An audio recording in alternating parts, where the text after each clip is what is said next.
Good morning, good afternoon, good evening, everyone. It's your friendly neighborhood ex-Muslim, Abdullah Samir, here with episode 68. Now, what do we have for you today? We have the Urdu Free Thinker. Fellow Canadian, actually. Fellow Canadian, and, who is doing his activism, not openly with his name, his real name, but coming in with a big splash. I mean, he's only been here a couple of months and he's already good friends with Abdullah Gondal. He already knows Sohail, my friend Reason on Faith.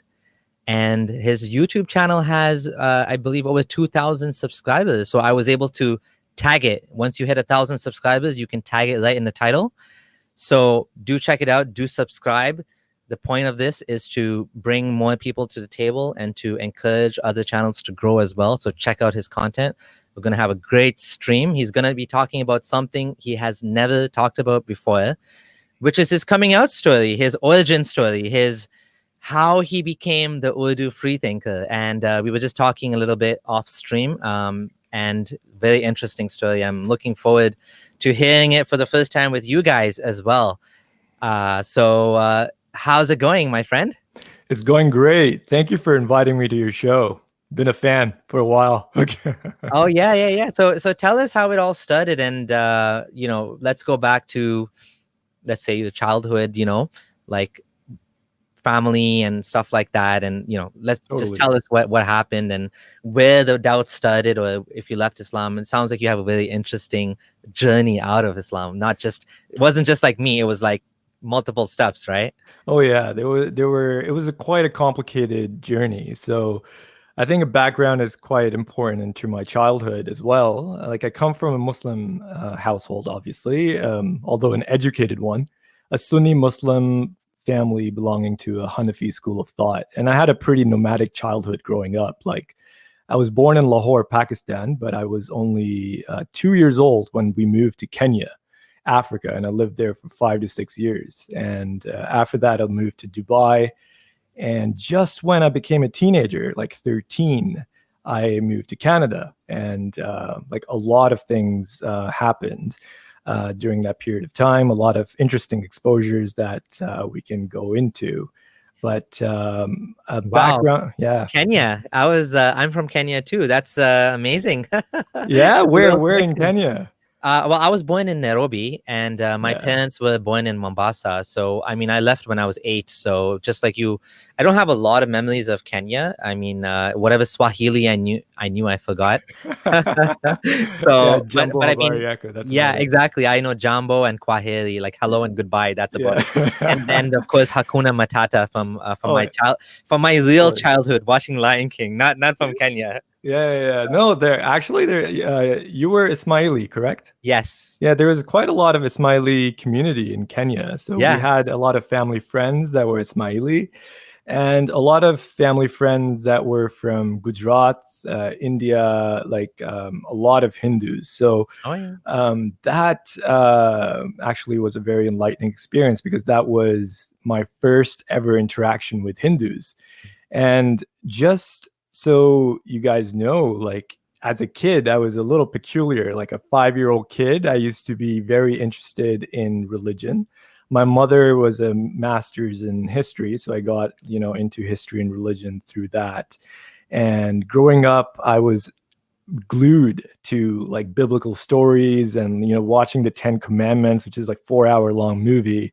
And my siblings used to be falling asleep. So I had a pretty peculiar taste. And we had family friends that were Hindu, and I remember sitting on my guest, a woman's lap, and asking her about her gods and what kind of gods she worships. And she used to tell me that she has a statue of Krishna.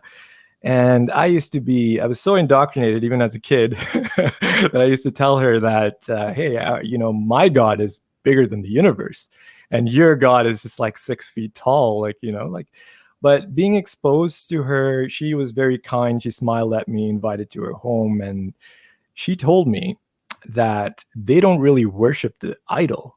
They worship what the idol represents.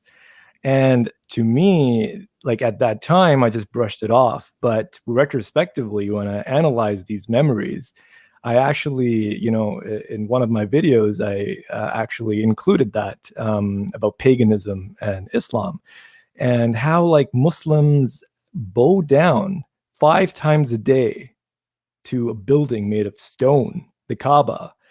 And then they have the audacity to say that, well, this is not idolatry.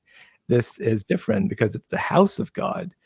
So that those kind of stories were interesting. But to really, we can go into some of the details, like in Dubai, like I found that very interesting experience. I learned Arabic over there, and I was there when 9/11 happened. And I don't know about you, if you remember what you were doing in 9/11, but I vividly remember, and I feel like a lot of people do. And I had an Arabic teacher, and they were my neighbors, and her sister knocked up in our apartment and told us that, hey, there are buildings that are on fire in the United States. And I turned on the TV, and it was like horrible. But there was a smile on that girl's face. And she said that, look, they're suspecting Muslims. They're suspecting that Muslims did this because Muslims are so brave.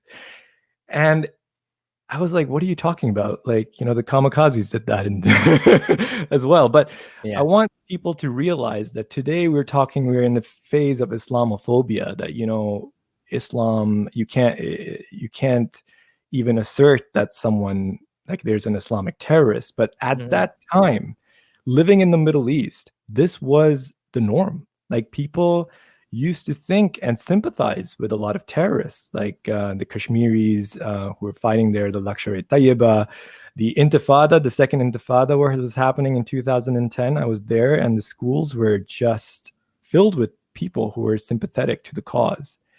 But ironically, now we think that this is Islamophobia. But I will just summarize my journey out of Islam into 4 basic steps that we will go into detail and talk about. The first step. Can I ask you something first? Go ahead. So what was your parents' relationship to you and Islam? Like, what was their expectation of you as a Muslim kid? Were they liberal? Were they like, you have to pray, Jummah? Like, what was the expectation of you? Did they allow you to mingle with girls and opposite sex, or was it like what was it? What was Islam? Did you have to go to madrasa on the weekends, or did you have to memorize Quran? What was the relationship with your family, your parents specifically? So my family was pretty liberal in that sense. Like, I still went to a male only school, like it was segregated. So we did not mingle with the females, like girls at all. And dating was just not allowed. Friday prayers were mandatory, and we used to go for Friday prayers. So my even though they were quite liberal in that sense, living in a Muslim country and my parents, being Pakistani, tried to enforce their faith heavily on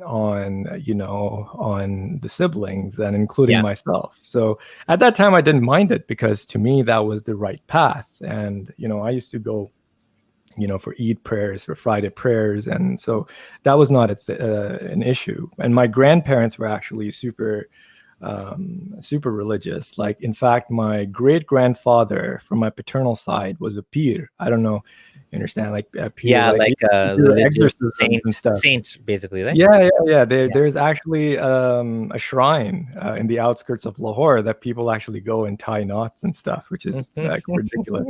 But if you don't have to answer, do you have any sisters? I do have an elder sister, yes. And did she have to wear hijab in your family? That's one thing. So my family was educated, so no, she didn't have to wear the hijab. Lucky. So that is definitely lucky.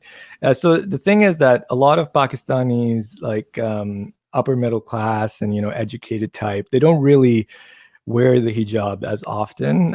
I feel like it's growing now. But at that time, it wasn't the case. Like pre 9/11 and around that time, it wasn't really an issue. But like coming to Canada, often people find, because it's such a cultural shock, even though I lived in so many different places, Canada was just so diverse. Like I never saw gay people, for instance, in my life, and I was exposed to them. And to me, well, probably saw gay people, they just weren't out of the closet. But which shows you why we need the activism. And people say, oh, why don't they keep it to themselves? But the activism is important for awareness, right? And that's why we have gay pride parades, but we don't have straight pride parades, because like by default everyone's straight, it's just assumed, right? So the existence of gay people is why we have the gay pride parades, just as an aside. Yeah. And, being exposed to gay people here, initially my reaction was, wow, these are the people of Lut. Like, the Sodom and Gomorrah and all that stories, the biblical stories. The root of homophobia actually comes from those stories, and people don't realize that. Like, so to me, that initially it was such a cultural shock that I became even more devout. That I became, initially in my initial phases, I became more religious. And that's when I was 13, 14. I started reading the Quran even more. I finished the Quran with translation when I was 10, but I started reading it more and more. And I finished the Bible cover to cover when I was 14. I got into comparative religions. Wow. In high school, I was given a platform by my law and history and religious teachers to present to the school and misconceptions about Islam and stuff. Mm-hmm. So I was pretty active about presenting Islam, and that's where I found comfort. Often a lot of immigrants, when they migrate to a new country, they often revert to what they can find and what they can cling on to as their identity, because everything is so murky. Mm-hmm. And I found myself doing the same thing, but I wasn't completely, closed-minded. And, when I saw these people with tattoos and, a lot of, gay people opening the doors for me, being nice to me, I was like, they can't go to hell. Mm. Like, can I ask, when you read the Bible, did you read like the Old Testament, New Testament? And like, just quickly, what did you think of it at the time when you read it? Oh yeah, so I read both the Old and the New Testament. I read the King James version, and when I read, and it was like it's such a long read. Yeah, like I realized how small the Quran is when I started reading the Bible. Yeah, actually reading the Quran is not a big thing. It's not a big deal. You can read it cover to cover, no problem. It's not going to take you that long. Yeah, the Bible is an extensive encyclopedia, and I was actually quite. I didn't like the Old Testament that much, to be honest. Like definitely the first 5 books, the Torah, the Genesis, Exodus, Leviticus, Numbers, Deuteronomy, those 5 books, especially, Deuteronomy and the book of Joshua that followed right after, the amount of violence that occurs in that book and mass genocide was too much. And in fact, it kind of made it seem that the God of Abraham was very tribal, extremely tribal. Like it had a favorite people, a favorite race. And in fact, even in the book of Psalms, it says, how can we sing thy praises in a foreign land? That's during the when they were outside. Exodus. No, they were exiled. They were exiled in Babylon. Oh yeah. So they were saying like it seemed like Yahweh was localized as a localized entity, a localized tribal god. And that's where the concept of Holy Land came in. So at that time, I was like, this is tribal, and Islam is definitely better because Islam is universal. So that like literally, I was like, this is a tribal god. Islam is less tribal. That's funny. Yeah, Islam is less tribal. Islam is universal. Yeah. Now, obviously, retrospectively, I think that I see a lot of these apologists. To be honest, like Christian apologists, I like a lot of their videos. When they criticize Islam, but honestly, when they criticize Christianity and the Bible, they're like brains fall out. Like I really think that when they criticize Islam, they're essentially shooting themselves in the foot. It's like parents criticizing their child.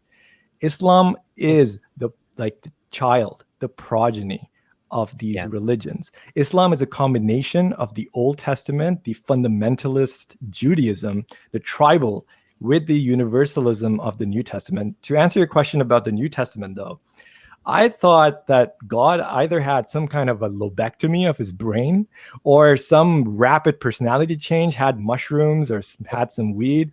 Like, I don't know what happened to Yahweh that he just changed to whatever he was in the New Testament. All of a sudden, love thy enemies, go unto the Gentiles, it's not restricted. You got to proselytize.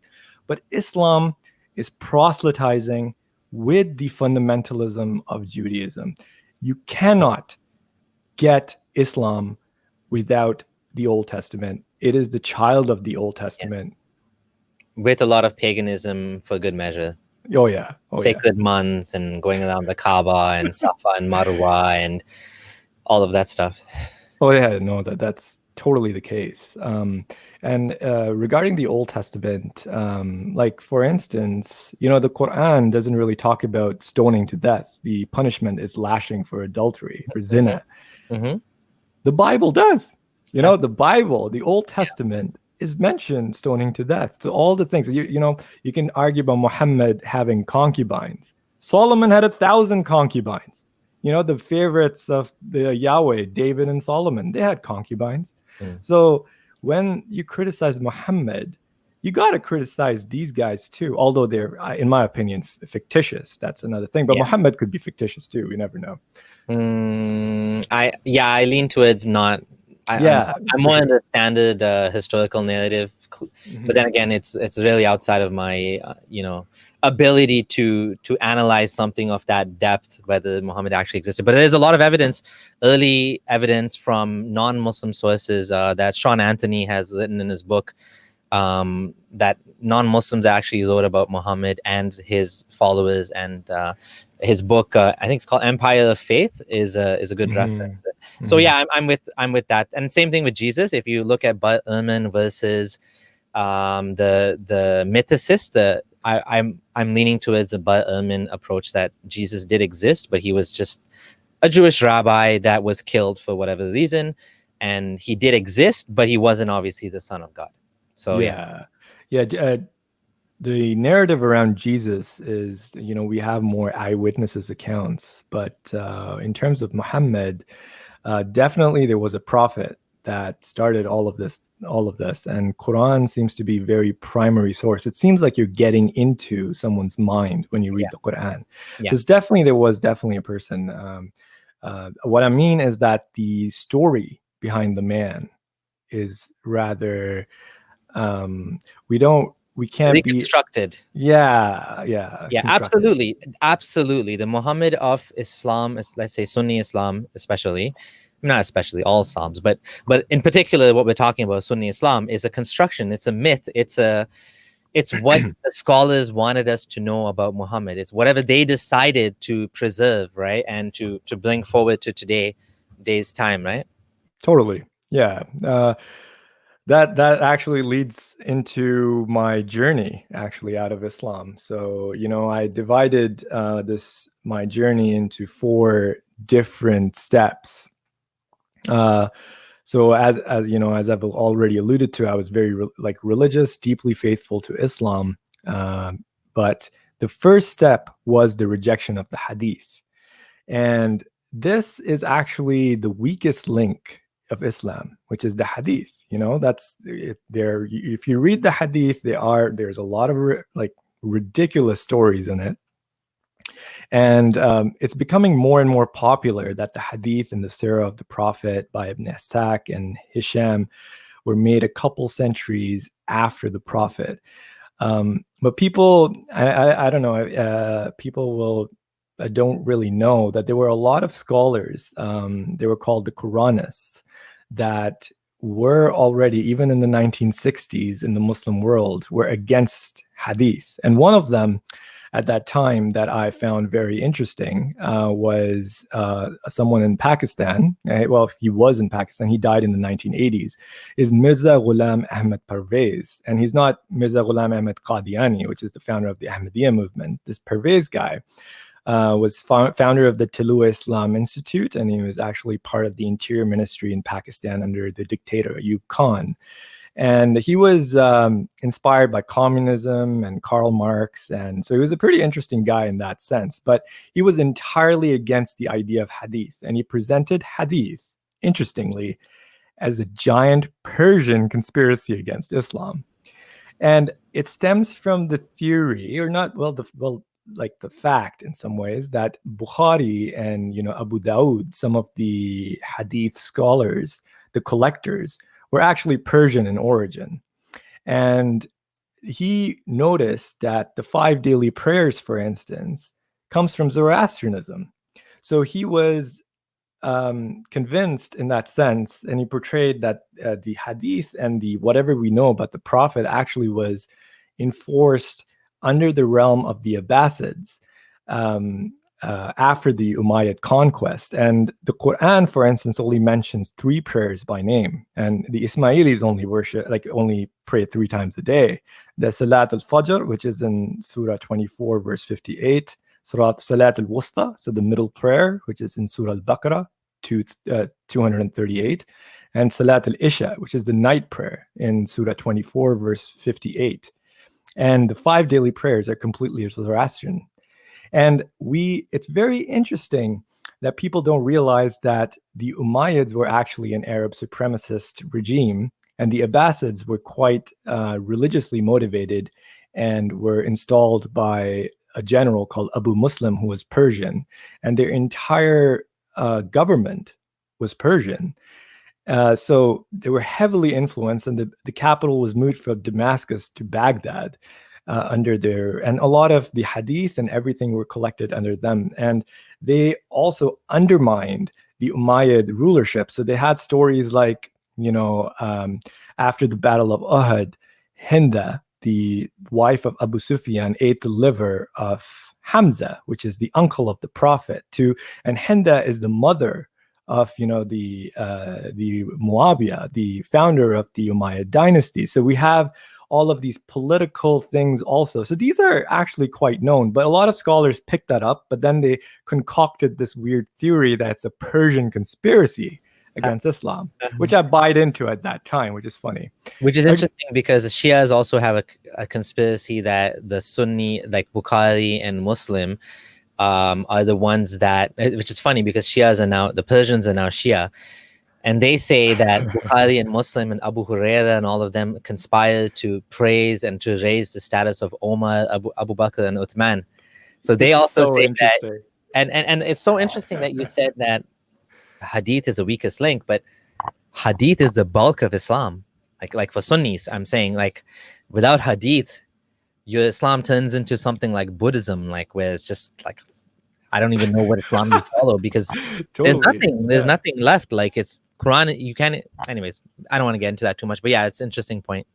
Yeah, and the second step was reinterpretation of the Quran and making it more allegorical to fit with modern morality and scientific data. So as I was living in Canada, my concept of morality was evolving, and so I didn't understand when I read the Quranic passages about punishment of Noah and, the people of Noah with the flood, or, the people of Ad, or, all these people, innocent individuals, men, women, children, being completely slaughtered by supernatural events, to me was just ridiculous. So I completely reinterpreted. And so this is my mental gymnastics phase, which a lot of Muslims are in today.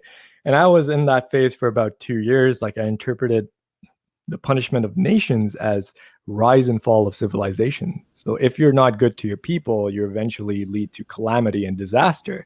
And often, like, if you read the Bible, you actually kind of go through some of the passages of, the people of Israelite, like the Israelites were not being so good, and then they were conquered by better people, like Babylonians and so forth. So that's how it kind of justified that these are all allegorical, metaphorical things.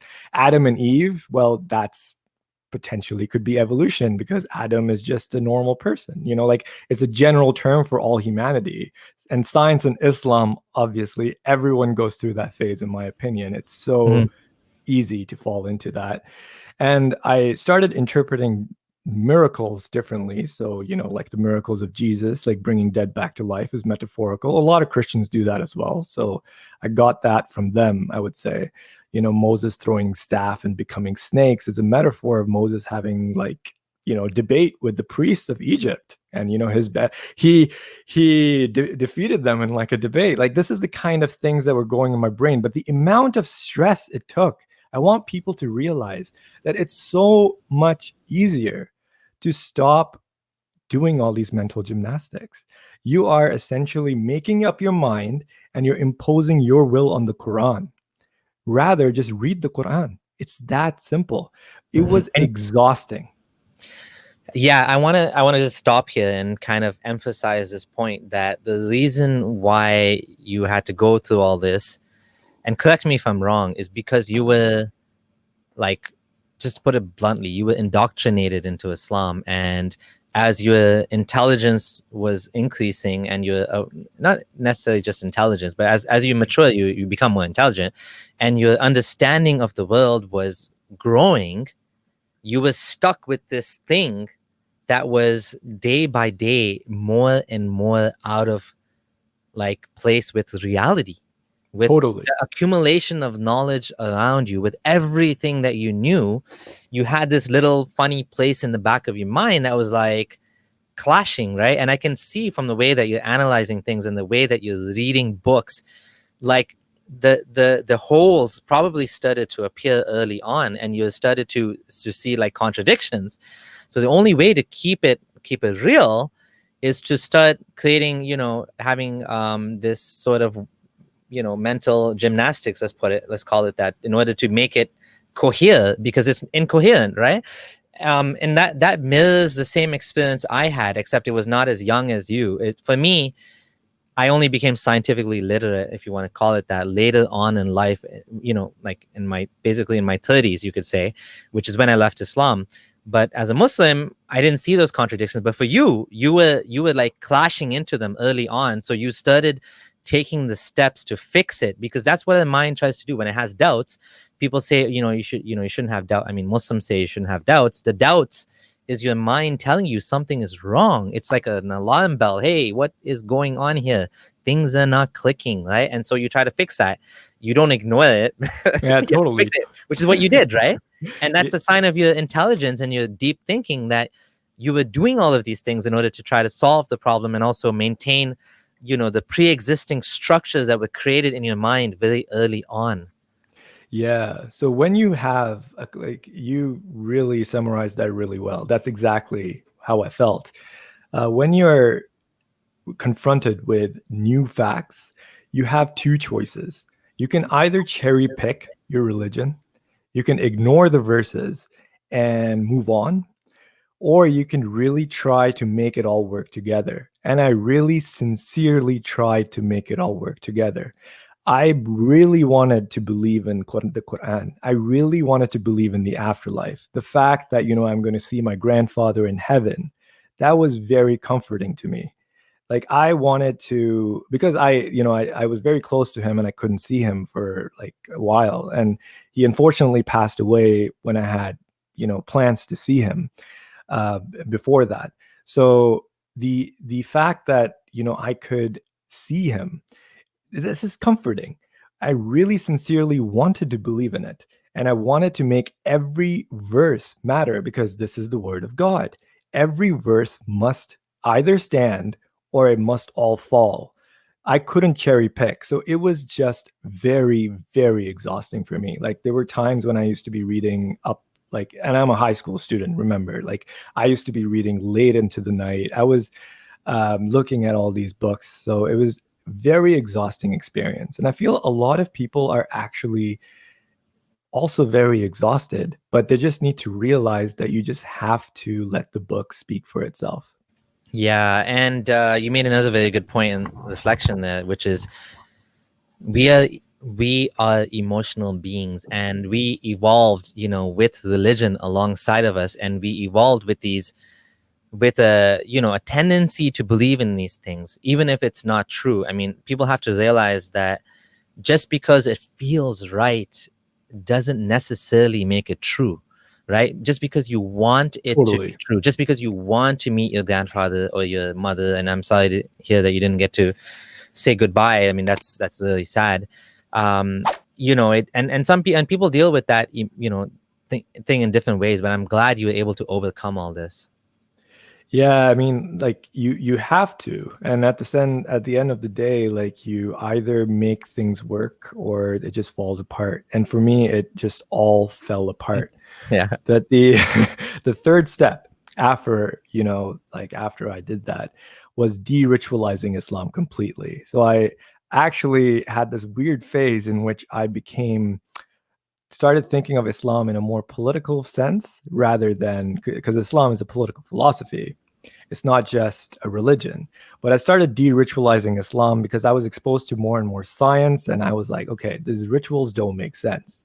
So I really, you know, started looking at some scholars that talked about a different meaning of the word salat, which is, you know, the namaz, or, you know, to pray 5 times a day.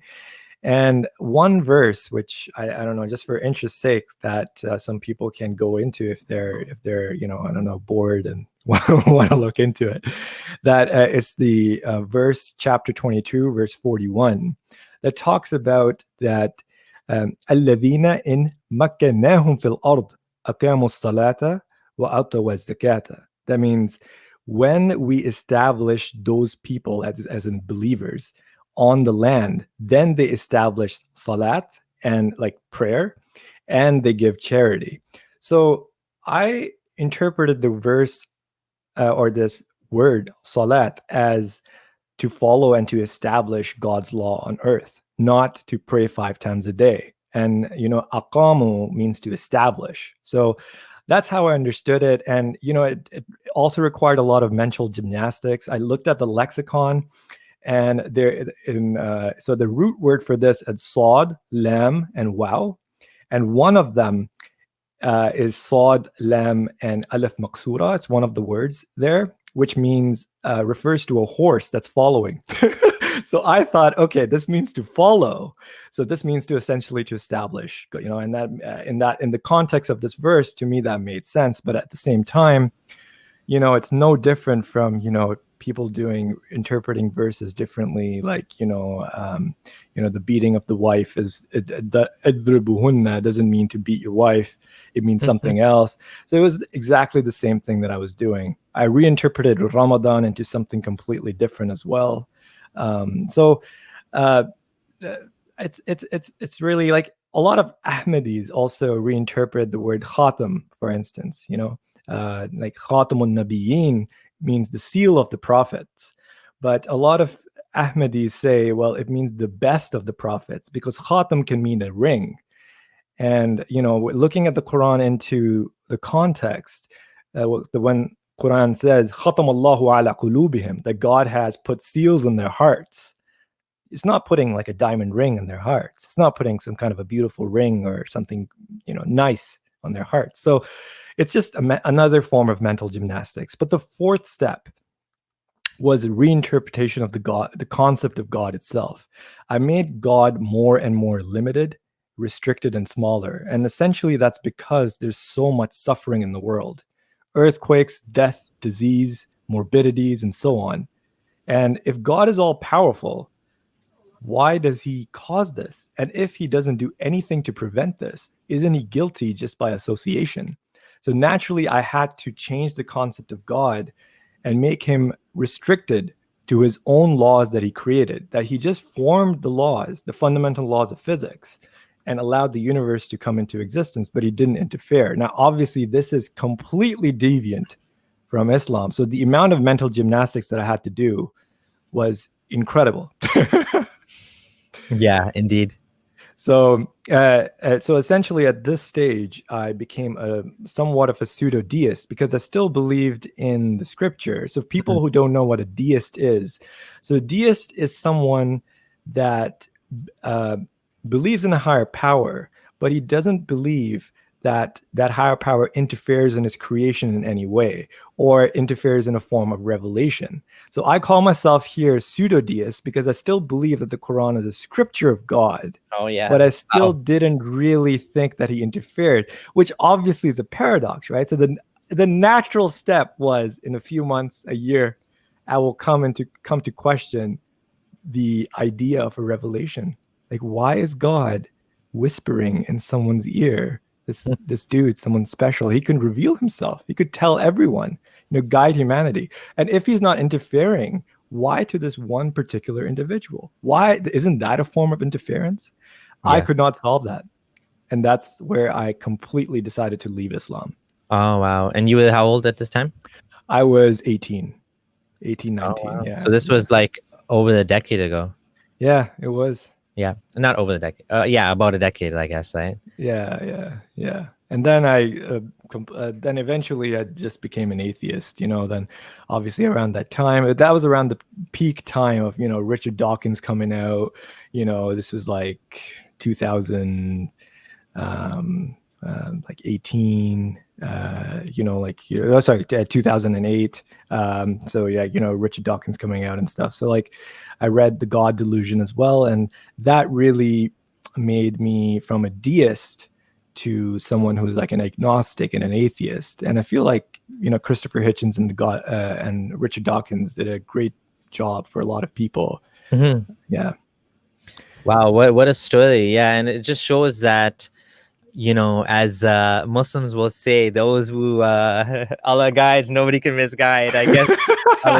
But I mean, it shows that those were seeking and sincere and able to overcome the brainwashing, the childhood indoctrination. Those people will find their way out of Islam eventually if they keep at it, and that's what's happening. I mean, you definitely beat the curve for most of us. You've been an ex-Muslim a lot longer than me. And so now you're coming and you're making content, which is amazing. I'm happy to see that. What motivated you to come out publicly now after all this time? I mean, yeah, left Islam so long ago. Why are you talking about it now? So when I came out, initially I had a bit of backlash. So as an 18-year-old, I believe, my family was very aware of, that I read a lot, I'm into scripture. So they actually had really high hopes for me that this guy is like, wow, he knows the Quran. Yeah, exactly. That's high hopes. That's high hopes for you to become like imam or something? No, not really. But like the fact that, that I know the scripture very well. Like they obviously knew that I wanted to be a doctor even early on.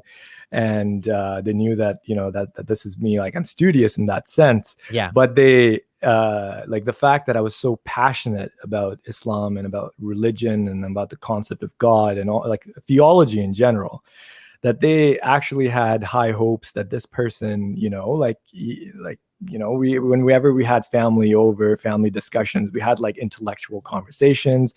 So the fact that when I came out that, hey, I don't believe in this at all, from like completely, because they didn't really see my inner struggles. They saw my outer face that I tried to present everyone. Whereas in my inside, my brain was full like of debates and it was a horrible place to be. But outside, I tried to present it like I'm a staunch Muslim and this is the right path. And inside, it was just, I was tearing myself to shreds. And it was just a very stressful and it was just very time consuming. Like I could have done so much if I hadn't done that. Like I could have learned a musical instrument.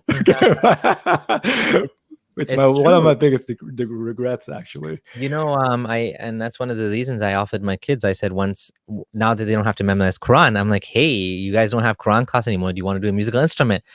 One of my kids did piano, and then he did guitar, and he kind of dropped out with that now. But I'm hoping that, and one of my other sons does digital music. He likes making music on the computer, so it's good. It's something else to do, because the Quran is just like Muhammad's poetry, Muhammad's words. What's the point of memorizing that? Where's the value in that? It's when you put it at a high level and you say this is God's words, and of course everybody thinks that this is the best thing since Swiss cheese and it has to be memorized, or since sliced bread. But if it's just Muhammad's poetry, then like what's the point? I mean, we can study it. We can study in a school or whatever for those who are interested. But to make millions and millions of kids, have to memorize it, I mean, it's just pointless, right? It's just a waste of humankind's potential. No, totally. And the fact that it's being imposed as a religious law in form of like constitutions in Islamic republics, that is a deep problem. For me, that's the biggest problem. But to answer your question, why, like initially I faced a bit of backlash, and my parents were deeply upset to the point, like my dad, especially, my mom stopped talking to me for Oh, so you told them? Yeah, I told them it. Like I believe in like honesty, like with my parents. So I like told them immediately that, hey, I'm Wow. out.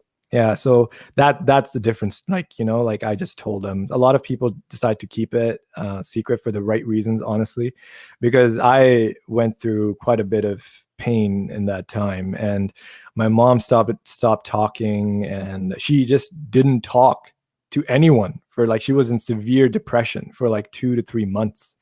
And my dad used to call me that, like there was a lot of emotional, I wouldn't want to say abuse, because Blackmail? I know, yeah, like, it was just the fact that guilt tripping, that it's because of you that, mom has stopped talking. And I was almost like, my dad was like so upset that he just didn't want to like support me anymore. Like he didn't want to like pay for like my college or anything. It was just like, I'm gonna back off. But then like that was in his anger, but it's like a few weeks later and like a month later he came back after that. So I was very grateful that humanity prevailed in my family, like like the love for the child prevailed over dogma. Eventually now we had the ceasefire agreement. So essentially I'm not going to talk about Islam. Like I'm not going to proselytize people outside of Islam.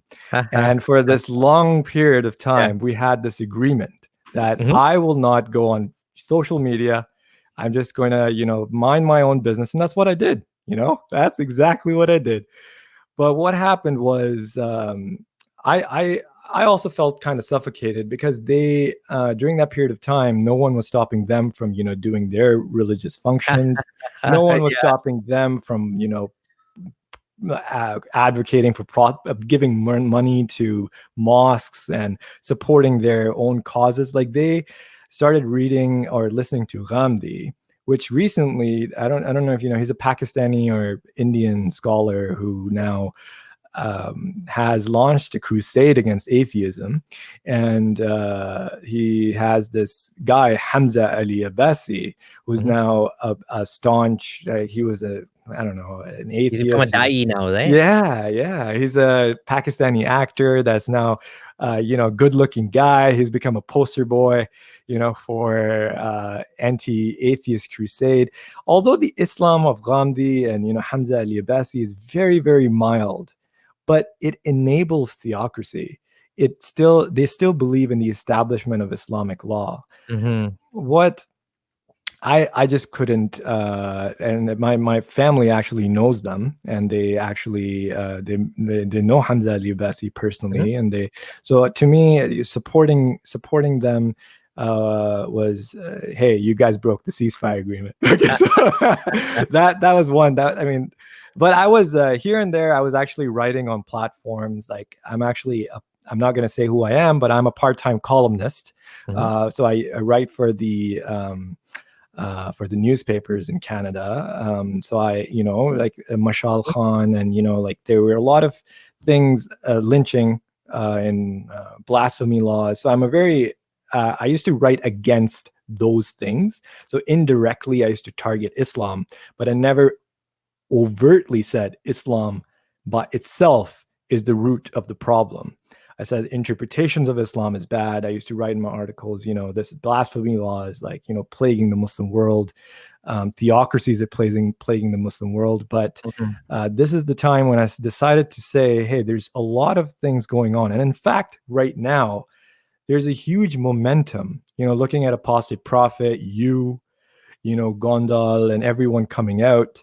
And there's a huge momentum on our side. And I said, now or never, right? Like, this is the time where you actually need to support this community. And I've been like sitting there watching you guys, just, I'm supporting you guys, obviously, but it's great to be actually involved. I mean, that is great, and what a story. So what I want to ask you is, this whole thing about your mom and your dad and how they got, your mom was depressed. How much of this do you think, like, was this actually trying to make you change your way and become religious again? Is that what it was? It was exactly that. So they, like, especially I would say my dad, he definitely was saying that, look, even if you didn't believe in God anymore, if I was like that, if I stopped believing in God, I would fake it.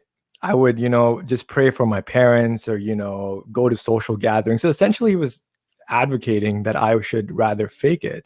And it's crazy. It's actually crazy to not see Yeah. that, hey, what so I remember asking him, what if like someone in a Hindu household decided to become a Muslim? Mm-hmm. Would you tell that person to then fake it, go to the mandir, say Hare Krishna, and just do everything the holy, and celebrate Diwali?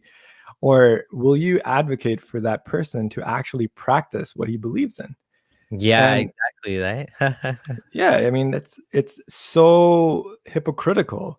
And he Uh, said he would advocate for that person to practice what he believed in. yeah, so at that, like, he didn't have an answer to that. Like, exactly. So so having a dialogue like that with my family really helped the cause. That, hey, they started accepting me. That, this, he was an atheist. Still hurts them to admit that he's an atheist. Still hurts them, but it's still they my relationship with my family is like on a very good setting now, I would say. But And sorry, and go ahead. your family. So what I've found is with more liberal families, this is what happens. Like, my family is more liberal as well, and so they were okay eventually with me. I mean, in my case, they were okay in general from the very beginning, because my family is very liberal and was not religious at all. And I was the one that became religious. But I've heard this I've seen this happen over and over again, where people are in liberal families. They don't really like the fact that you leave Islam, but eventually they kind of come to terms with it, which is why we want to keep doing this activism, and we want people to become less religious. Even people that are Muslim, I mean, the goal is not necessarily always for people to leave Islam. Maybe just to have a little bit of doubt, just to question a little bit, so that they don't dive deep into the religion in a way that they throw away things that they can't go back on. For example, like dropping out of school, or not even going to university and going to study Islam. That type of decision or like going for jihad, right? That type of decision could be one that you can't go back from. If you join like some group overseas, there's really no walking back from that. And you might eventually, like, there was one guy that emailed Abdullah Gondal and us and me, and he was in Syria, and he was like, I want to come back now, and I don't believe in this stuff anymore. And it's like, Wow. okay, well, we'll try to connect you with the authorities and see if they can make a case or whatever. But like, there's a certain line. Once you cross it, you can't go back. It's not always that extreme. I mean, we don't know for sure what the guy really believes. I mean, he seemed like a sincere guy. That's kind of like the most extreme example. There's examples of people like Yasir Qadhi as well, like people that the scholars that, like, do you have examples like that from your life? People that that they kind of like dove deep into Islam, and now it's going to be even more difficult if they wanted to leave it. What do you think about that? So I feel that like my brothers, for instance, they're kind of trapped in that sense, because they're very loyal to my parents. They're elder. They're also, physicians, and they have children. And I see them as, if they leave Islam, they essentially are, they don't really have a choice. Like, their wives are very religious. Their in-laws are very religious. When you're that bogged down, you want to. There is literally no incentive for you to change. That is very important for people to understand that if you have social ties that bind you to a particular ideology, like your entire life, your identity, in terms of Yasir Qadi, that is his identity. He has made now a living out of it. Like this is, he is that person. So for him to change, there's literally no incentive. And I don't see him changing in the future either. I think that it's a lost cause in those cases. They're very rare circumstances that people like that change. That's a good point. I mean, there's just too many things weighing in your favor, in Yeah. favor of staying as a Muslim, especially considering the fact that if you become atheist and you stayed Muslim, you don't like it doesn't make a difference at the end of the day, right? Whereas the other way around, if you're atheist and Islam is true, you can't just like, it makes more sense to go towards a religion, right? Even if you lose everything in this world. But if you're an atheist, you're like, closet atheist, agnostic, skeptic. Like Yasir Qadi knows all of the points, right? He knows all of the arguments and the responses to them. So either he's somehow made peace with them somehow, or he's just riding the wave and continuing on the bandwagon. Like, I mean, he's probably minting it. Like I know Noman Ali Khan's institute is $1 million institute, multi-million-dollar institute. Yaqeen is a multi-million-dollar institute. Al Maghrib is probably multi-million-dollar institute as well. So like you said, why would he give that all up? The Hajj tours are so lucrative. I mean, there's so many things in his favor as a Muslim. Like he would lose everything, right? Yeah. A couple of people are asking if you were told to speak to a sheikh, to talk to the Molvi, and Oh my God. what happened? So that's the irony, right? So initially, like as growing up as a kid, wow, this kid knows so much about Islam. Wow, he knows like so much about other religions, about the Bible. He knows things by heart. And then I reject Islam. Oh, he doesn't know anything. He needs, oh my God, he needs to go see a scholar. He needs to, like, I'm like, wow, like what is going on? Like it's like one of the tweets, I think, by Gondola. I think it was you who actually, that, in order to accept Islam, you essentially don't need to know anything, but to leave Islam, you need like a PhD in Arabic studies. Which is kind of ironic because I did take Arabic in university. I actually did take, I took, I obviously in bachelor's I was doing sciences, but in my electives I did Arabic. And you don't really I really want to talk about this topic because this is very dear to me. It's very personal. So you don't really need to speak Arabi. You don't need to speak Arabic to leave Islam. Now, no one speaks Fusha. No one speaks Fusha. The Arabs speak different dialects. They're like the Khaliji dialect. There's the Bilad al-Sham, which is the Syrian dialect. There's the Misri dialect. There's so many different dialects. And the Moroccan dialect, the Maghribi dialect, the people don't even understand it. So it's that different. Fusha is the classical Arabic, the modern standard Arabic. Now you can learn that. Now you may not be eloquent in speaking it. Certainly not a lot of people are, but you can take courses if you want and learn the basic Arabic grammar. It's not going to take long. It's going to take like 3 courses. There's beginner, intermediate, and advanced. You can take it from any universities. Continuing Studies University of Toronto offers that. You can take it. And when you read the Quran, if you're that interested, you can actually understand the grammar. So when people say that, oh, you need to speak Arabi, that's complete nonsense because you don't need to. You just need to understand it. There are plenty of Orientalists who take Arabic studies. They don't speak Fusha. It's not like they're practicing Fusha daily. But when they read a passage, there's a different type of linguistic ability the brain has. So your brain is very amazing. You have the Broca's area that you need to train to, say things. But then there are other areas of the brain to really understand and comprehend information. So like, for instance, my parents also speak Punjabi. Now I'm not that great at speaking Punjabi, but I can understand whatever they're saying, like completely. So that is a very bad and intellectually dishonest approach. So that's that's one thing. So I think that going back to your Can I point. say something about Go that ahead. first? Yeah, Yeah. about the Arabic. At the end of the day, Arabic is a language that has symbols in it, and the symbols have meaning. So if somebody's saying that these symbols cannot be converted into another format, that doesn't make any sense, because when you have people becoming Muslim after reading the penguin, like one of the converts I know in real life from university, he read the penguin version of the Quran. I don't even know what the translator. It wasn't Yusuf Ali even. It was just some random translation of the Quran, and he read it. And like, yeah, I like this, and I became Muslim.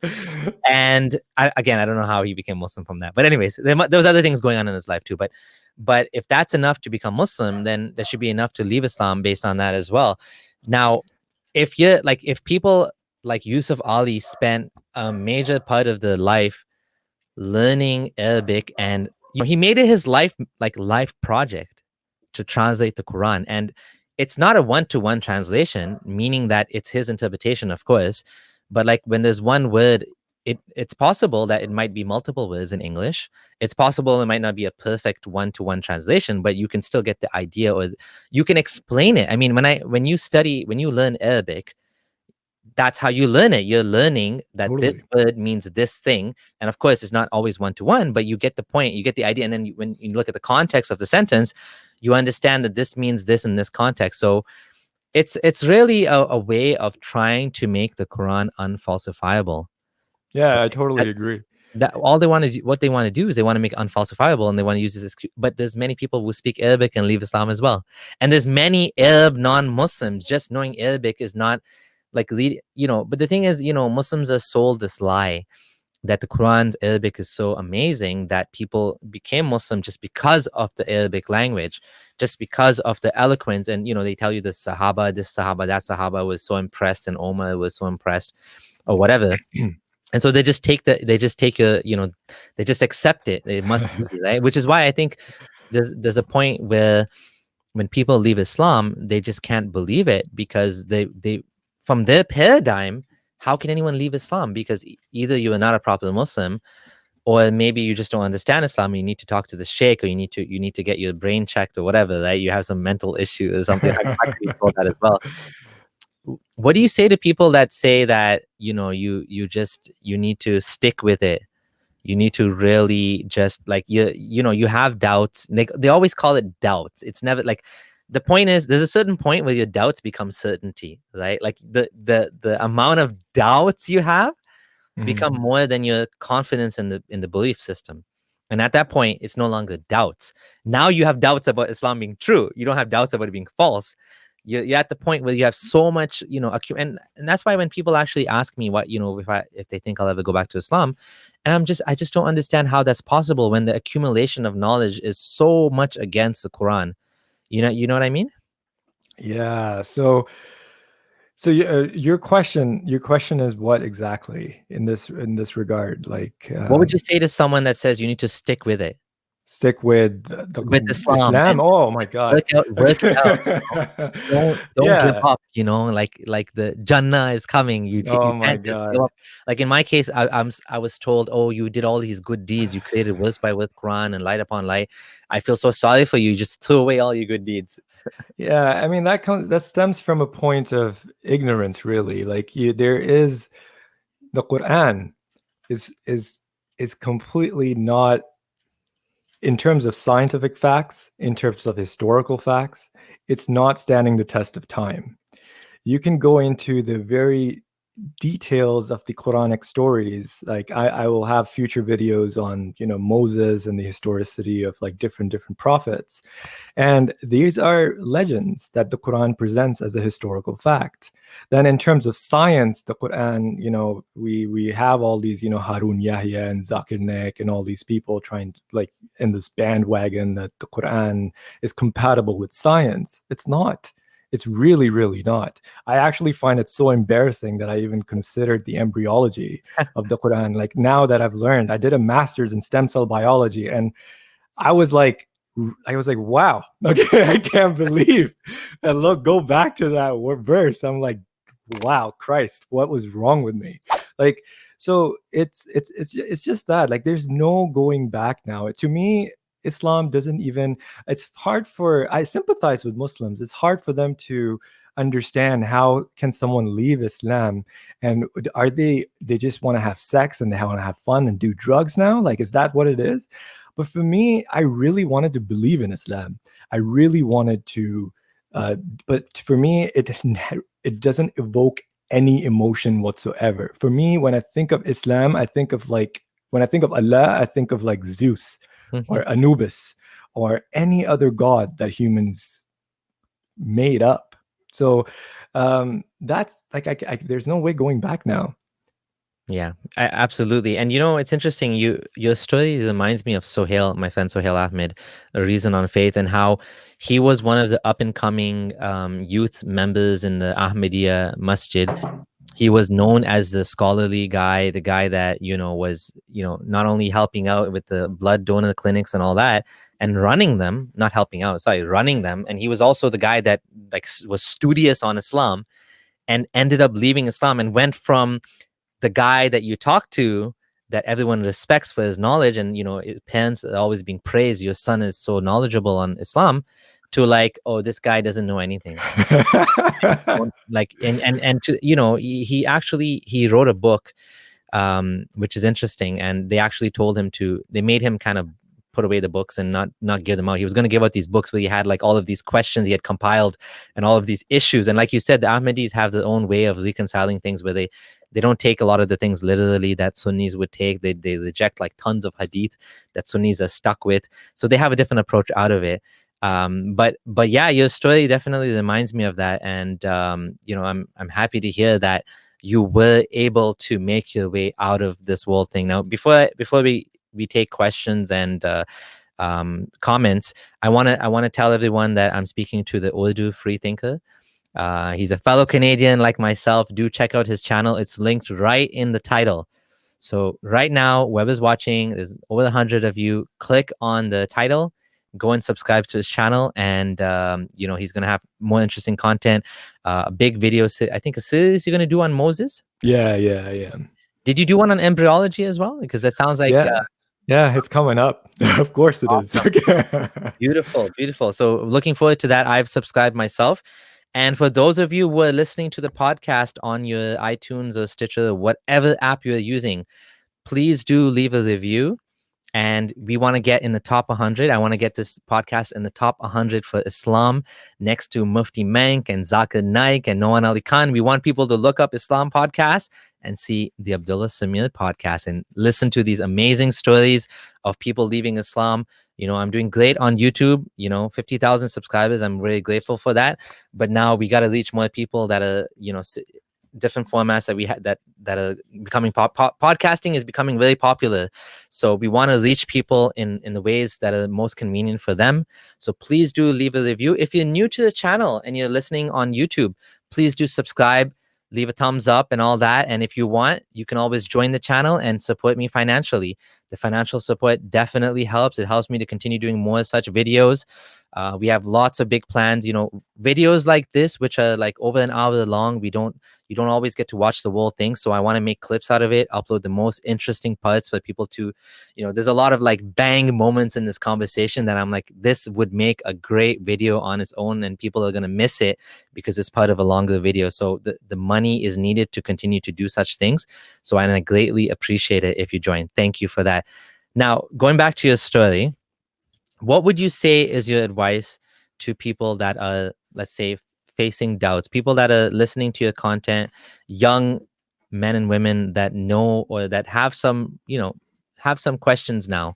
They've listened to your story, they listened to my story, and they're starting to wonder, like, what would you suggest to them? What advice would you give them? I would tell them to really keep an open mind. And honestly, religion is religion. Like, you can be a Muslim. Okay, you can be a Muslim as long as you're a good person. Be good to your fellow human beings. Don't try to impose your views on someone else. Don't try to have a theocratic regime in Canada and try to impose like your laws here. And don't try to do that. Look, if you want to believe in Islam, I totally understand. I am sympathetic. I wanted to do that. If you want to believe in the afterlife, if you want some kind of a structure and it's, too hard for you to, read different philosophers, I understand the incentives for a lot of people to do that. But if you have doubts, don't try to impose your own views on the Quran. Just read the Quran, read the scriptures, read the hadith. And if you still find it appealing, well, I can't really help you. But as long as you're intellectually honest about it, you need to ask yourself this question: am I being intellectually honest? Are these my opinions, or are these the opinions of the Quran? Are these my 21st century moral values, or are these the actual opinions of the Quran? Is this wishful thinking? Is this what the Quran is actually saying? So those are the questions I would say are very, very important. At the end of the day, you don't really need to read the Quran. You can just live your life as long as you're a good person, good human being, kind to your fellow humans. If you're just a nominal Muslim, that's fine too. There are a lot of nominal Christians. And I think that, in the future, I think a lot of people are just either going to leave Islam, or they're just going to identify it as a form of identity. And I see that in the future, to be honest. So that's essentially my advice, because that's what I see happening. Awesome. So if you still have a bit of time, we can take some questions. Sure. Yeah. All right. Okay. So one of the questions is being asked: what would you do if the Muslim apologists start responding to you? If they refute you, are you interested in a back and forth type of thing, or are you just going to do your own thing? So this is where I'm glad this question is asked, because as I've said, people like Yasir Qadi and Muhammad Hijab, who's extremely obnoxious, they've made a living. There's no incentive for them to change. Now, you can debate them. Now, the problem with the debates is that it's very egocentric. It becomes about the person and not about the topic. Yeah. If you're a loud individual, and people like Muhammad Hijab, what they do is that they bring people down to their dirty level, and then they just like, it's like debating Donald Trump. Okay, are you really going to debate Donald Trump? Do you think you'll have an intellectual discourse with Donald Trump? No, you're not. It's just an ego contest. So at the end of the day, my channel, what my goal is to provide an educational resource for non-Muslims and Muslims. I want Muslims to feel approachable to my channel too. And I try to use professional and polite language, and try to have less of although my opinions come forth, obviously, but I try to provide more facts and have like 10% of my own personal opinions to it. I don't want it to be too didactic. So I don't believe in that. I don't believe in my parents actually tell me to actually talk to Ghamdi one-on-one. They actually tell me that, and they say, if you debate with Ghamdi and you actually we see the value in your argument, then we will believe you. I was like, look, Dad, you're a good person. I have no reason, like, you're not going around killing people. I don't care, basically. If you want, I don't care. I have no problem with that, basically. Right? Yeah. And that's the thing some people don't get is, I mean, I'd say the more reasonable ones of us, we don't care if you're Muslim. I mean, that's not the point of this. I think there are people that are like very hardline anti-theists that want everyone to become non-Muslim. I don't really care. I mean, you can be Muslim or non-Muslim, but as long as you respect my rights and my boundary, my personal boundaries are that your religious beliefs and your practices are to you, and they're not going to be pushed onto anybody else, right? So as long as that is being held under secularism, then we're all good. So next question, and thank you for the super chat, P. Your thoughts on religious reformation? Is it an alternative / necessary evil to what's currently available, or best to be rid of religion altogether? Yeah, so the problem with religious reformation, I think it's definitely happening. So the fact that what you're seeing, Ghamdi and people like Hamza Ali Abbasi and the Quranists, the hadith rejectors, these are all signs of reform. Whether this is a necessary evil, I think it's just it's an eventuality. Let's just put it that way. So it happened in Christendom in the early 17th century. Like the Newtonian God was very deistic. Like he just basically formed the universe and he didn't really interfere. So that's the kind of God that we will find in the Islamic world very soon, a deistic kind of God that doesn't really interfere in the universe whatsoever. Yeah. And in a way that is better than what we have today, for sure. Oh, yeah. Yeah. Are you you're not deist though, you're atheist? Oh yeah. I'm an atheist. A lot of people misunderstand the difference between agnostic and atheist. Do you want to just talk about that before I take on the next question? That's a question from me. What's the difference? Why do you call yourself atheist? Are you actually not agnostic? Yeah. So the idea. So are you so arrogant that you have to, for sure that's no God? Yeah.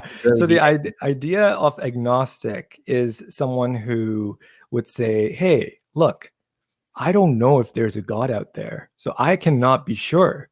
Whereas an atheist says, I know in terms of probability that there is no God. Now, the issue is that how do you define God? That's the fundamental question. So when I say I'm an atheist of an intellectual creator, an intelligent creator of the universe, that something complicated created something so simple, like 4 fundamental laws of physics, and that's it. So as Richard Dawkins puts it, like you created a giant jumbo jet, like the paradox, to solve something really, really simple. I believe in things evolving from simplicity. So yes, there is a point of origin. I don't think it's a creative, like a creator, an intelligent creator. And I am, in terms of probability, I would put my bets that there's a high probability that the creator is not intelligent. Now, so it really depends on how you define yourself. So yes, we are not sure of the point of the origin of the universe. Now, in that sense, I'm an agnostic because I don't know what happened, right? Yeah. But to Zeus, I'm an atheist. To Allah, I'm an atheist. Yeah. So that's. And I would add that, at least in my case, and I'll ask you about you as well, like I'm an agnostic atheist in the sense that I'm what's called the weak atheist on the Dawkins scale, meaning that I am skeptical that there is a God. I mean, I'm skeptical that no God exists. I highly doubt that there is a God, whatever you want to call it, whatever. By God, again, what does God mean, right? Like it depends on the definition of God. Obviously, the Abrahamic God, the Muslim God, the tribal God, exactly, doesn't for sure doesn't exist. Some power of the force or something like that. Maybe. So from that perspective, I think 99% of atheists are actually agnostic. The agnostic atheists. Very few people are what you call strong atheists, meaning that the 100% confident that there is no God whatsoever of any sort. I'd say and like Dillahunty talks about this as well, and it's a much strong. The weak atheism position is much stronger. It's much easier to defend than strong atheism. If you start from weak atheism, the burden of proof is on you to prove that God exists. If you start from strong atheism, there is no God, then that's a harder proposition to kind of demonstrate, like logically or totally or whatever, right? Yeah. So in terms of God, like, do you define God as some kind of an intelligence or like any kind of... So that's what I'm not convinced, right? I'm not deist, I'm atheist as well, but I am okay with the idea of deism, but I don't ascribe intelligence to God. I think if there is a power of the force behind the universe, it would be maybe what the Hindus called, I don't know if they call it Atman or something, an idea of like a power, like a giant jellyfish or a tree or something. Not like, I mean, I'm just using analogies here. Obviously not tree. Tree is a creation, a jellyfish is a creation.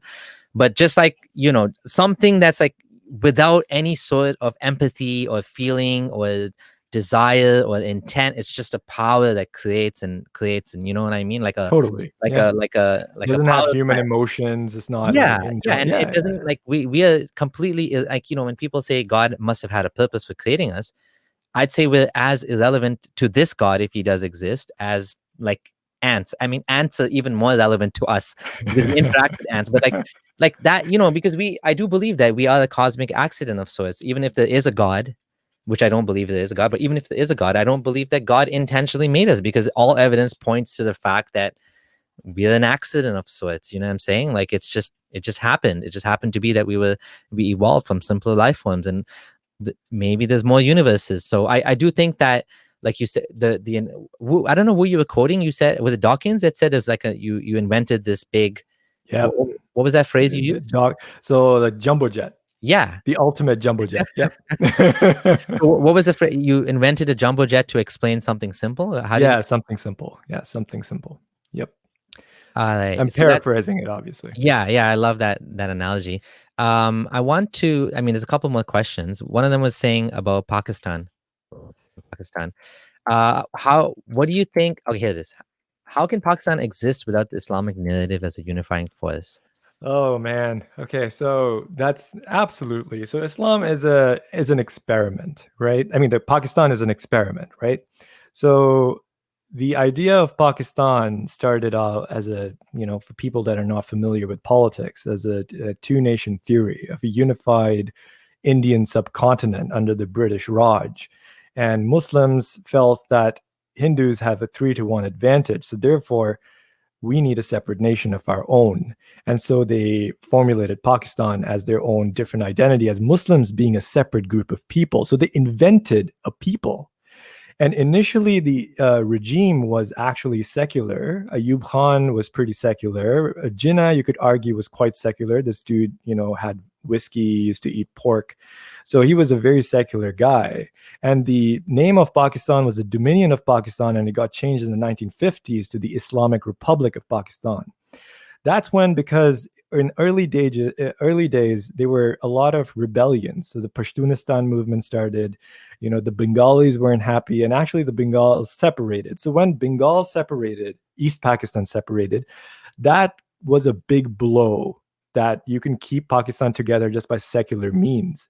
And that's when Islamic ideology just came in. Like, so under Zia al-Haq, the Islamic narrative started being reinvented to keep the Muslims together.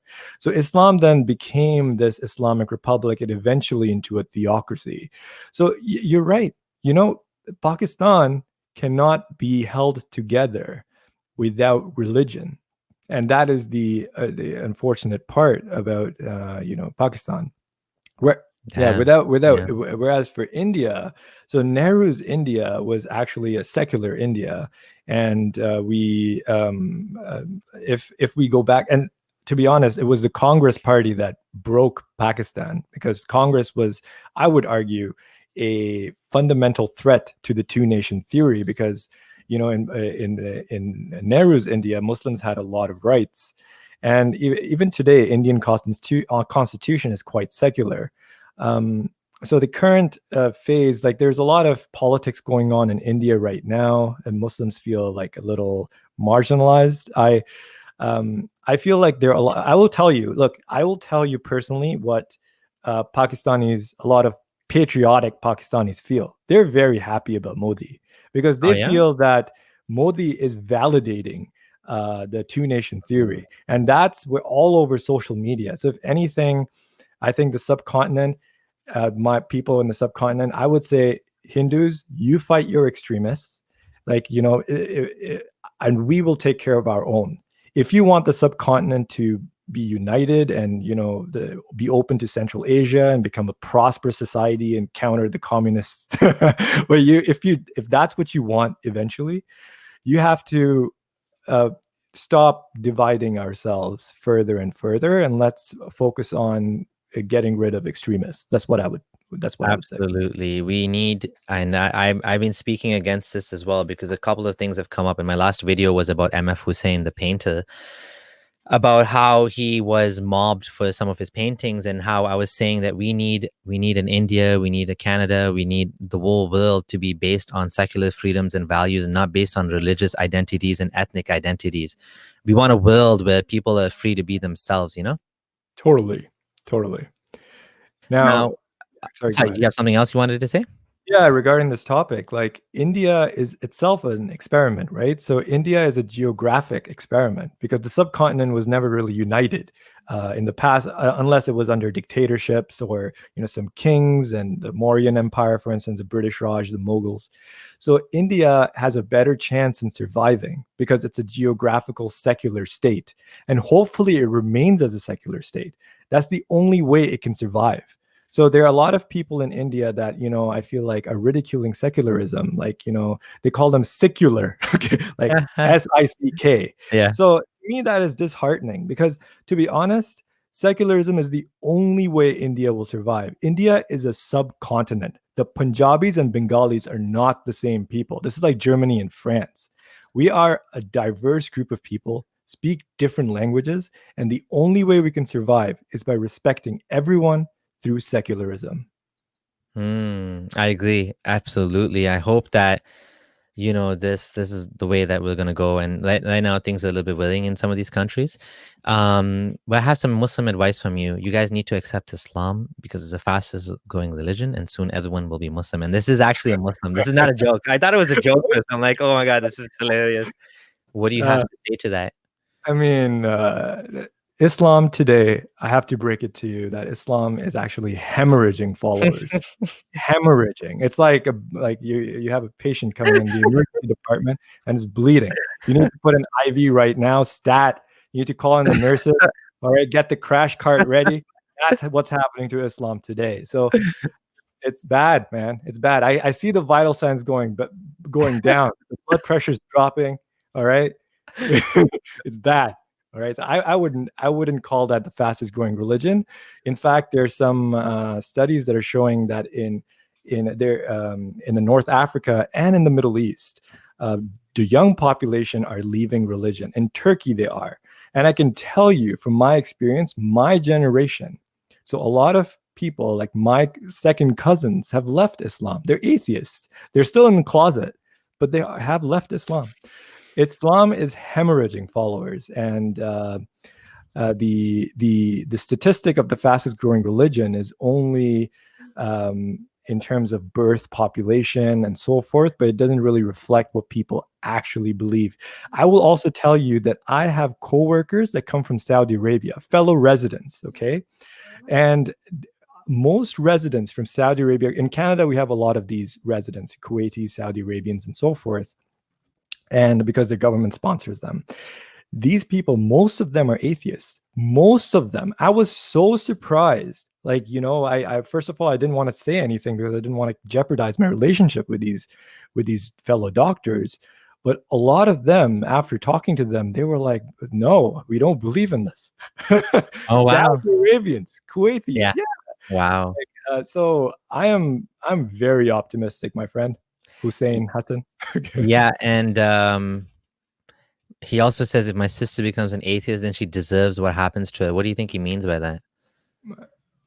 Deserves what happens to her, like in terms of I mean, if this is, it could mean like, I can't read his mind. Like if he means that there will be an extremist that will target her, well, that is unfortunate to wish something like that to your own blood, like that. And that's the problem with Islam. That's the problem with indoctrination. It's the problem with any religion. Like, it dehumanizes for the sake of collective ego. It dehumanizes your own family members. And this is the kind of stuff we get in the Quran. Abraham left his father. That is the kind of stuff that is unfortunate. Like, I don't know what to say to that. And on the other hand, we have a Hindu fellow in the comments who's saying, when I said we want a world of secularism and freedom of religion and all that, he's saying, yeah, a world like communist, atheist, China. What do you think about that? I mean, this is honestly, like, as I've been talking to Hindus a lot recently, based on Almin Nawabi's getting, entrenched in this whole sexy Kali thing. God, yeah. I'm actually reading a lot of things like, anyways, I don't want, I'm not going to say too much about that because I want you to talk about this, but what do you think about this trope of, what atheists want to bring is basically North Korea? And he even said North Korea in another comment. Yeah. Oh, here we go. Or atheist secular North Korea, another great atheist country. Yeah. I don't know why we have to go to China and North Korea. There are plenty of atheist countries. Yeah. Like Sweden has like 80% atheist population. Why can't we look at that? Okay, so Yeah. so again, we need to realize that humans are different in the sense that we create supra-human ideologies to keep ourselves united. Okay, so that the hypothesis. I don't know if you've ever read Yuval Noah Harari's Yes. book. Which one? And he talks about how Homo sapiens defeated the Homo Neanderthals, who Sapiens? had Homo sapiens, yeah, and because we had the ability to form supra-human concepts, myths, and stories that bind people together. Now, communism is a different ideology altogether. So just because you're an atheist doesn't mean that you subscribe to communism. It's an entire political ideology. You can call it some kind of a religion in some sense. You can like Nazism. They in a sense they were worshiping the oligarchy. They were worshiping the Führer. Any type of suprahuman like belief that binds people together, you could define it as some kind of a pseudo kind of religion or atheistic form of a non-religious. He got a lot of backlash for saying humanism is like a religion too. A lot of people didn't like that. Yeah, I actually agree with him. Sorry to say, I think humanism is a religion. Yeah. I mean, there's nothing wrong with calling it religion, and there's nothing wrong with humanistic religion. My religion is humanity comes first, and I care about other people. Like, that's like probably the best religion. Like, if you ask me if I'm going to become a preacher, hey, like, what better religion can you have than one that cares about your fellow human beings, right? And the well-being of conscious creatures is what matters. So I'm a proselytizer of humanism. I'm sorry. Yeah, I'm a humanist too, and that we need to accept that we form superhuman concepts all the time.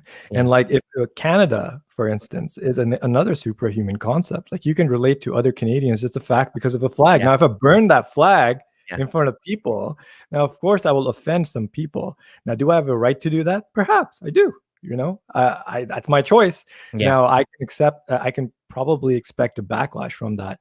Unfortunately, what Armin is getting, this is not obviously something that I would do. I believe in like having discussions and bringing people together. I'm not good, honestly, I'm not good at, like I probably won't be good at stand-up comedy. And so that's not my area. Now, if people like to do that, and I think it's their right to do that. I'm not saying I'm better than them or less than them.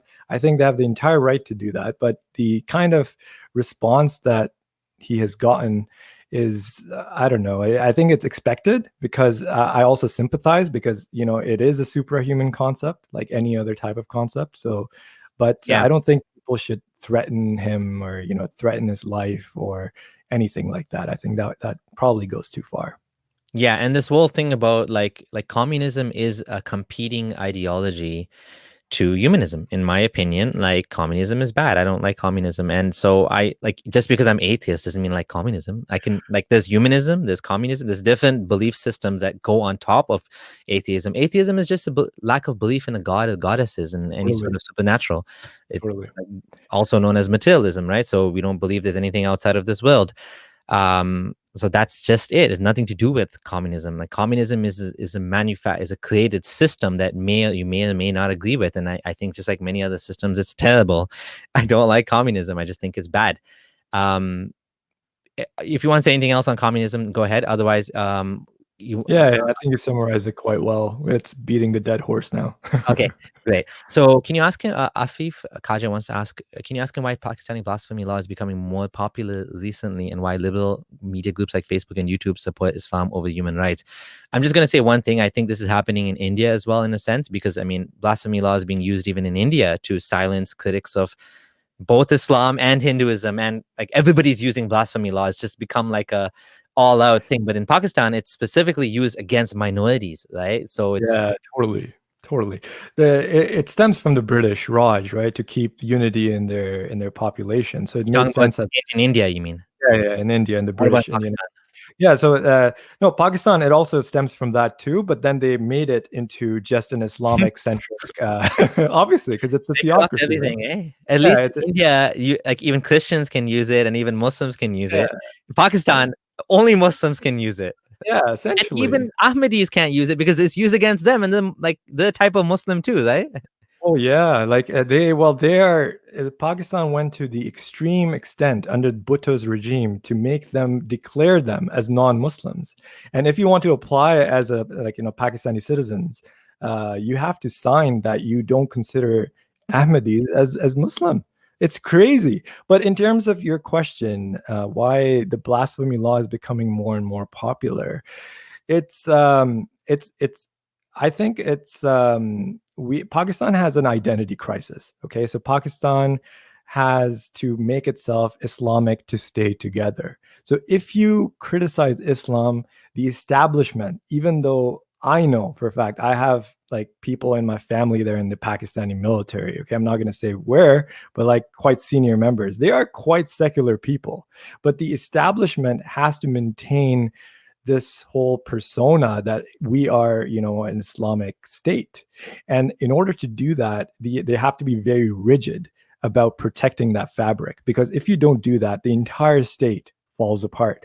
So if you criticize Islam, it threatens them. And Imran Khan, who is the prime minister of Pakistan, he's educated at Oxford. He does all these things. He portrays himself as a humanitarian, but he finds himself, I think, powerless to put an Ahmadi in a political group. He tried to do that and he had to retract.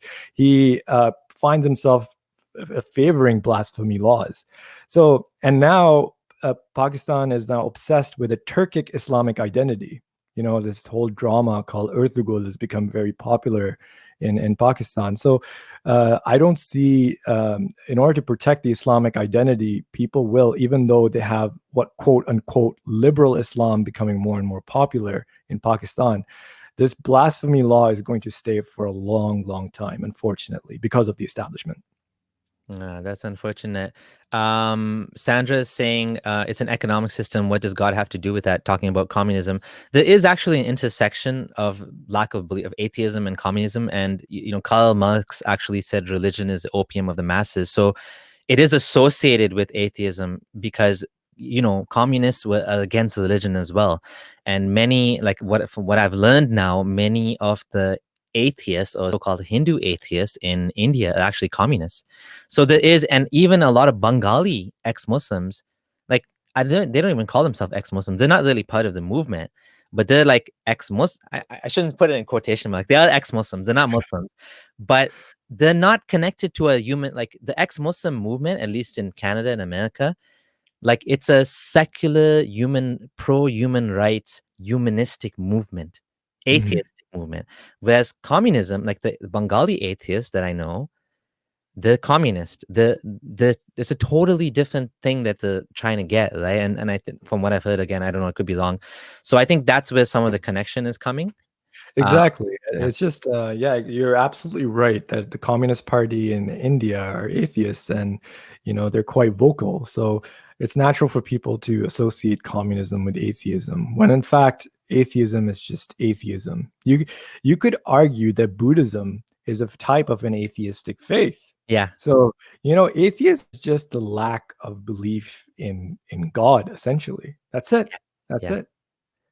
Yep. So I've taken a lot of your time, and it was a great conversation, especially the questions at the end. We got a lot of really good questions in there. Would love to have you on another day to talk about something specific, or maybe are you planning to write a book? Because I think you would write an amazing book. Thank you very much. Perhaps in the future, but right now I'm just focusing on my YouTube channel to create as much reach as possible. So yeah. Beautiful. So guys, Abdullah Samir team, go right now to the Urdu Free Thinker and subscribe to his channel. And you have videos coming out in English, Urdu. What's the plan? So it's a bilingual channel. Every video will have an English and Urdu version. So Oh, nice. So you're just gonna make two audios, but the video will be available. absolutely. Yep, absolutely. So Fantastic. That's a Master Herb style. Actually, you're following the pattern of the Master Herb. totally, he's been an inspiration. Absolutely. Amazing, amazing. Okay, this has been a blast. I'm gonna leave it to you to make the final comments. And just before you do leave your final comments, just one more time, if you're listening to this on a podcast app, please do leave a review. I would appreciate it. And thank you for coming on, Urdu Free Thinker. I'm not gonna, I know your name, but we didn't discuss having a. Do you have like a pen name that you're using, or it's just Urdu Free Thinker? It's just the Urdu Free Thinker. I'm thinking of using a pen name called Azad, which means free. So I Oh, think beautiful, Azad. Okay, Azad, let's you have the last word here, and then good night to everyone. Yeah. All right. Well, thank you for everyone being here. I'm really grateful for you to, bringing me onto your platform. It means a lot. And honestly, just stay open, be kind. My channel is all about educating Muslims and non-Muslims about Islam. I try to be as fair as possible. I don't want to create any animosity. There's a lot of negativity in social media. It's all about education. And that's all. Just be good human beings to each other. Absolutely. That's a beautiful way to end. Thank you, everyone. And we'll see you again another time. Bye. Bye.